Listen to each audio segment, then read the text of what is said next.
betyder jo, at vi kan færdes her i Køge sammen med vores førerhund, og vi kan færdes uden, at vi skal have en ledsager med.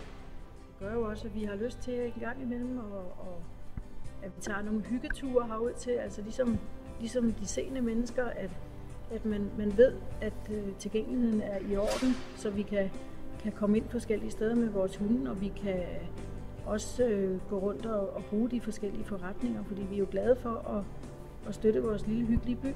Så socialt er det jo også ret vigtigt, at vores by den er tilgængelig, ikke kun for os, men for alle handicapgrupper. Efter vi har fået ledelinjerne, jamen, så kan vi følge det direkte ind. Følge det til, hvor glasarkaden starter, kommer igennem døren, og ledelinjen går igennem til opmærksomhedsfeltet. Og når vi støder på det, så ved vi, jamen, her er vi ved borgerservice. Vi kan finde det, og det betyder virkelig noget for vores sikkerhed også. Det er jo nu rart nok at kunne selv, og vi har jo altså også med andre medborgere. Det er jo ikke alle, som er så mobile, som Henning og jeg er.